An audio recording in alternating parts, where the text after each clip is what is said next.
I guess I should commentate on the fact that the Wizard of the Coast president is stepping down. Cynthia Williams is no more. Or should we say she's no more as of the 26th of April. This was reported yesterday. A few sources got hold of the SEC filing, which told people that the president was stepping down, and they're going to be looking both internally and externally for a replacement for Cynthia Williams. This is Cynthia Williams, by the way. She is the woman who is responsible, some might say, if you're one of these people who buys into CEO agency. She's the person responsible for all the good stuff that's happened in the last couple of years at the Wizards. Whether that be from a business perspective, direct-to-consumer sales, increasing their profit margins by a huge amount. Whether that be Baldur's Gate 3 being the huge success that it was. It's the joke I'm kind of meandering towards here, and I can't bother to even do in the full capacity, is that saying that a CEO is responsible for something like Baldur's Gate 3, when really they probably signed off on a contract at some point, is largely dumb. Don't buy into the fucking corporate rim job bullshit of people telling you that the CEOs are the reason these things happen. Steve Jobs and every other CEO who gets aggrandized, whether it be within business or the tech industry, are full of shit. Like, most of them are actually fucking terrible at what they do. It doesn't really matter what industry it is, but you just see it a lot with CEOs where business media and the kind of people that report on these things that the stock or shareholders might read, like the Business Insider articles, will hold these people up on a pedestal as if their hard work is what has done the accumulation of capital under the system.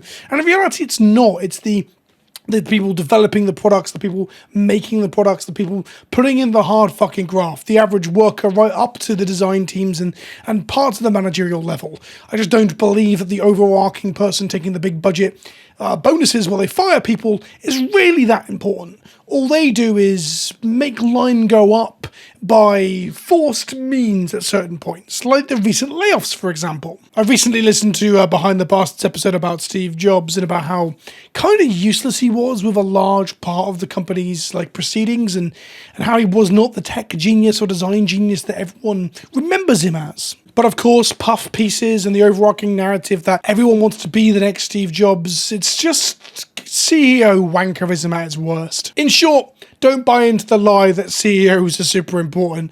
Half of them have got to where they are through happenstance, and they aren't the ones who are designing the products or doing any of the things that actually have a positive effect on your life. Previously, Cynthia worked for Amazon on their direct-to-consumer sales, and that's probably the reason she got the job in terms of moving to create that pipeline. The Secret Lair and the Hasbro WotC Blitz, I think was the name of the model. I think that they sold the Jace shoes through a few years ago. The shoes were before her time, but that was evidently a direction they wanted to take the business. She's now stepping down, but there's no real controversy over it. There will be some real awful YouTubers, I'm assuming, doing big, get woke, go broke, fired Cynthia because of, I don't know, some controversy in Magic, I don't know, Lord of the Rings last year or something happening in D&D. There will be that narrative. But ultimately, from the responses we've seen on news sites, Wizards are wishing her a happy future and looking forward to what she does next. There's been no sign of bad air. However, there is one interesting thing, that Chris Cox was the previous Wizards of the Coast president who stepped up to be the Hasbro president. Meanwhile, Cynthia, we don't know where she's going. Her replacement, we don't know either. And the reason people have messaged me and emailed me and asked me what I think of this, when I really don't have that many thoughts, although I'm going to talk in a video about it, because you've asked me to.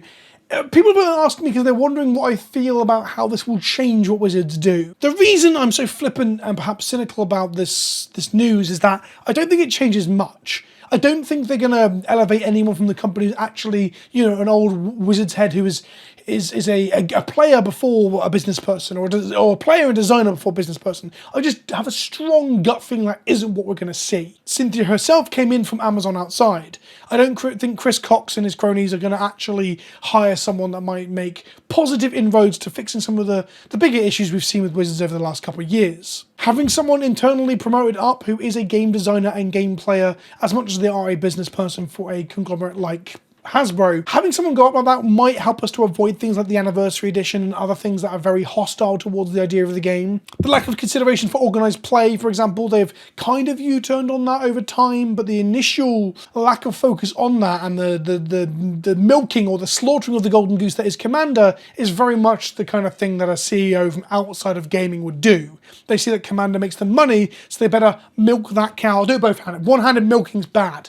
Looks like I'm jerking off an invisible penis. Maybe that's why I was doing it. Either way, milking that cash cow is a very corporate thing to do, and it's not really focused on the game itself. So also, I'll put this out there as well with the coast. You can hire me as your CEO if you want. Here's my like running platform. Is this how presidents? Is this how it works? Is this democracy? Either way, my running platform is this. We shall remove all unset stuff from Black Border, so goodbye stickers. Sorry, Mark Rosewater. We will open up negotiations with Games Workshop to do another Warhammer set, so we can have a draftable Warhammer set, and the orcs can actually get the love that they deserve. And I'll remove the reserve list overnight and launch a Legacy Pro Tour announcement for 2 years out, so everyone can get used to it and build towards it as a big hype, pinnacle, tentpole moment and respect for the game on one of the anniversary years. And in doing that, I'd introduce reserve lists for art. So certain art will get printed onto Magic cards, and then we will say that it will never get reprinted again. We move from locking game pieces behind some sort of collectible wall to locking the most collectible thing about it, which is frames and art treatments.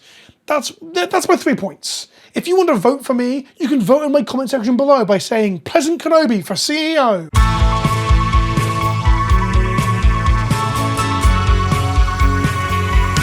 I am coming into this with the rather cynical view that her leaving is much of a muchness. It is a nothing burger in terms of information about where the company's going. Of course, leadership is being dropped, but I also hold this quite firm belief that CEOs aren't all that. There's a whole lot of other people that make companies run, and I don't put much fucking stock in the idea that CEOs are the ones heralding or moving the ship. It kind of underpins the joke of me having a three-pronged approach towards my election campaign for Wizard CEO, because ultimately I don't believe CEOs have that sway. I believe they're rather beholden to both stockholders and shareholders and the rest of the company performing as it does. I just don't think they have that much influence. That's not to say they have no influence. I'm sure they can fire people. They can fire people to make the bottom line look good, coming up to a quarter end, to make the shareholders happy so they can keep their bonuses. That's what Chris Cox did.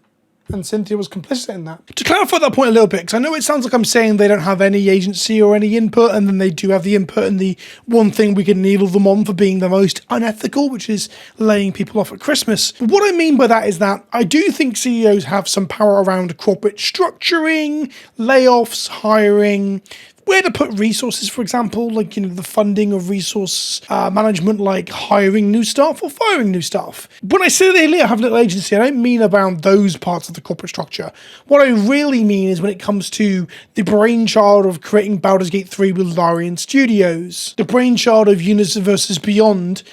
Perhaps they have the initial idea that crossovers are big right now, so let's get in on that. But they aren't the ones heralding or chaperoning those products to be the solid products they've been, like Warhammer 40k, for example, those decks being so good.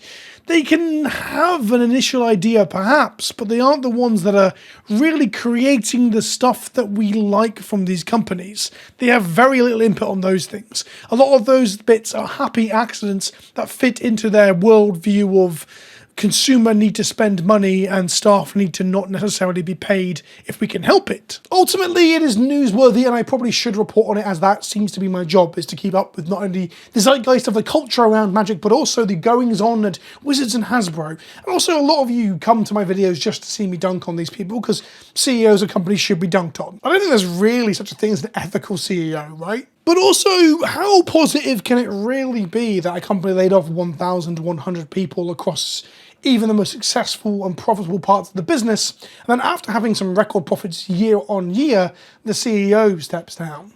I don't know. It just feels a little bit wonky, right? And ultimately, even if we get a gamer and a designer and someone whose finger is more on the pulse of what the community wants from Wizards of the Coast, I can't help but think they will not have the power, like I said, not only because I don't believe in CEO agency as much as some studies from some business pro-business think tanks will tell you, but I also believe that they're going to be under the thumb of the mothership above Wizards, which is Hasbro. For those of you logging into this video and wondering what the fuck I'm rambling about for like approaching 10 minutes at this point, Wizards of the Coast are a company with a CEO and president, but they are folded within Hasbro.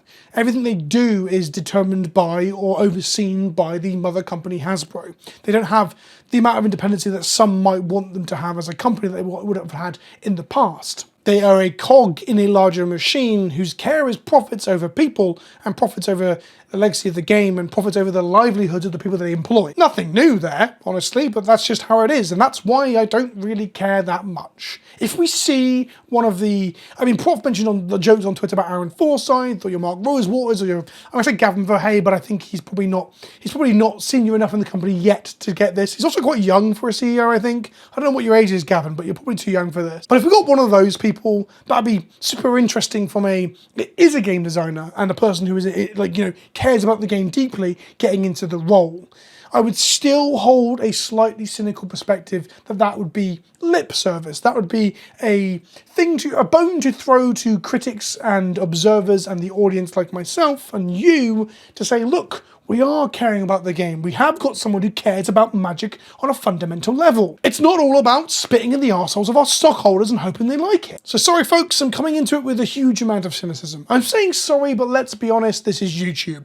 A lot of you click this video hoping for this kind of perspective. That's how I feel. I just don't care enough about it because I don't think it really ultimately matters. Let me know what you think in the comment section below. Have I missed something? I'm not exactly the most business-minded person, am I? I care more about the card game itself and the culture around it than I care about a fucking CEO taking a huge bonus and then walking off into the sunset after firing a load of people. Comment down below. Don't forget to shout about how I should be the CEO because I'll be much better at it. And absolute power would corrupt, absolutely. I completely agree. But I'm okay with that at this point. I've got to retire one day. So why can't I make a shitload of money and run off into the sunset after firing people? I should be allowed to do that too, god damn it. You know what they say, if you live long enough, you see yourself become the corporate executive villain. See you in the next one, kids. Ta-ta for now.